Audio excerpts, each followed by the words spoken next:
How's it going, everyone? My name is DrapPep. Welcome back to a brand new episode of this series. I've received an interesting comment.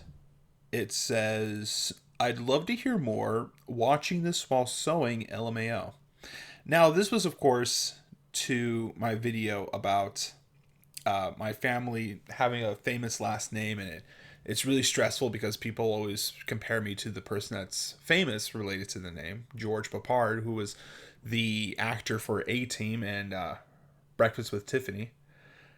And I said that George Papard is not necessarily related to me. He adopted that name, but because he has that name, everyone now knows it. And I said that my family has interesting roots, and a lot of them are connected to conspiracies, and they wanted to hear more. So in this episode, I'm going to explain a few more conspiracies that my family has. That we have. It's just something we have.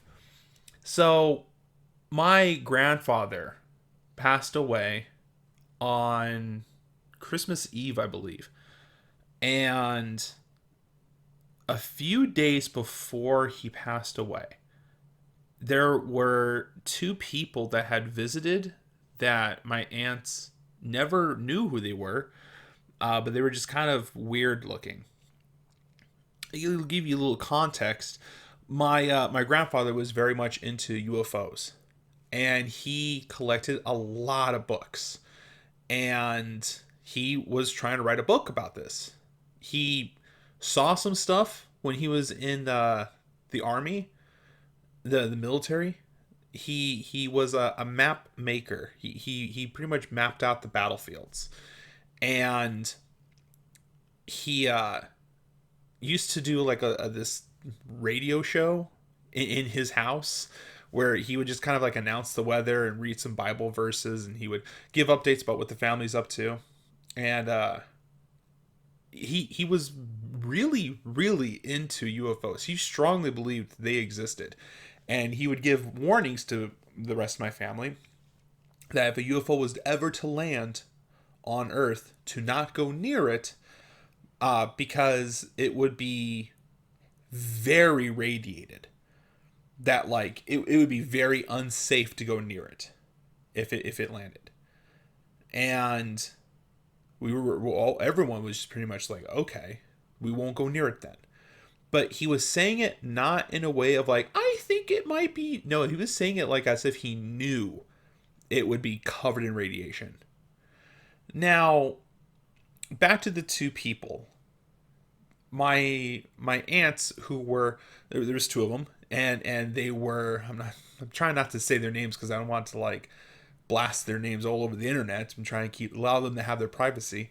But they were on a walk, and on the way back, they saw that there were these two people standing outside my grandfather's house, across the street from it. And they weren't doing really anything. They were just standing there looking at the house. They had a clipboard. And when my aunts went up to ask them if they needed anything,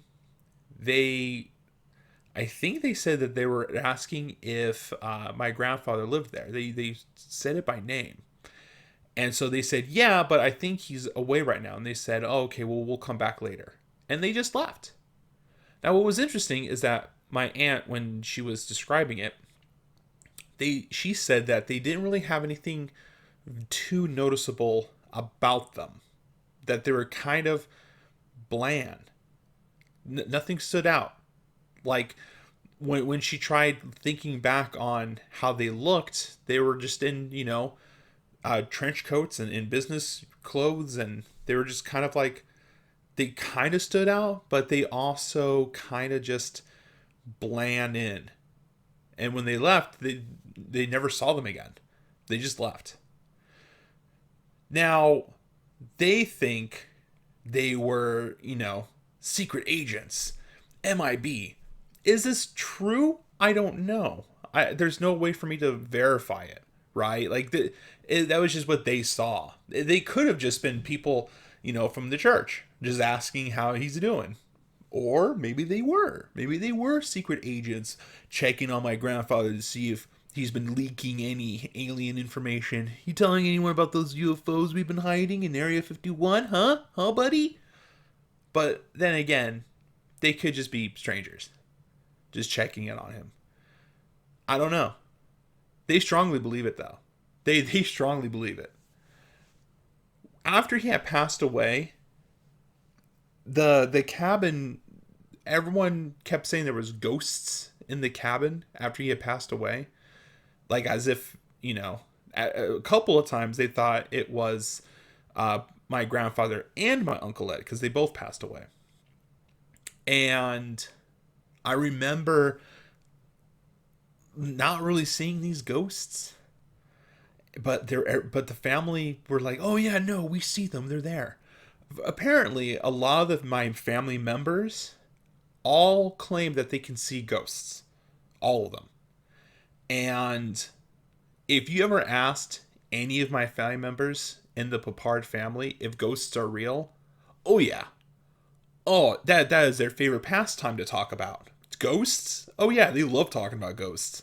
The moment you bring up ghosts, they're going to start bringing out photographs. They're going to be like, yeah, so this is when I was out in the woods, and if you look right here in the trees, you can see a ghost right there. It's like, I don't know, man.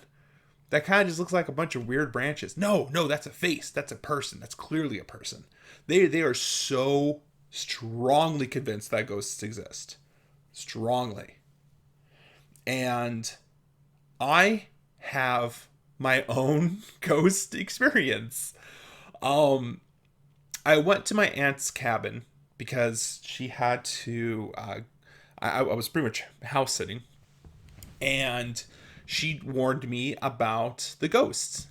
That there's, her house is haunted. And I was like, okay, sure thing.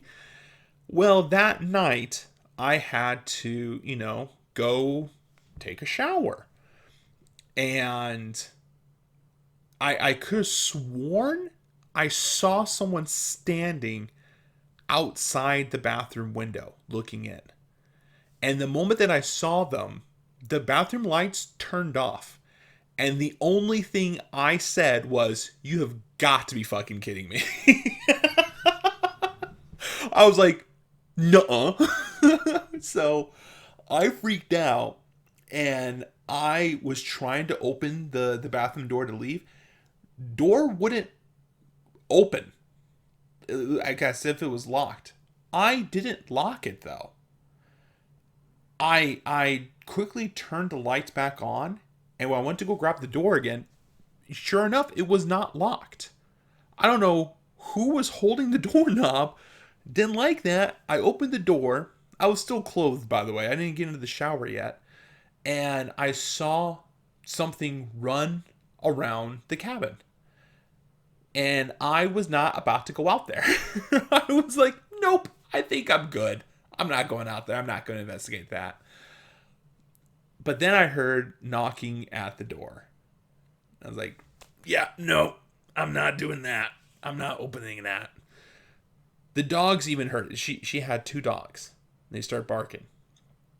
I was like, well, all right. That kind of gave me a little bit of encouragement. If it was somebody, I was like, okay, well, at least I got these two dogs. All right, I got Buck and Lexi. They're gonna keep me safe. Spoilers: they were more scared than I was. They were not gonna keep me safe. They were gonna let that thing get to me to keep them safe. That's what they were gonna do. So I opened the door to see who was out there. There's no one out there. There was no one out there. I looked around. I was not brave enough to exit the house. I just closed the door, locked it.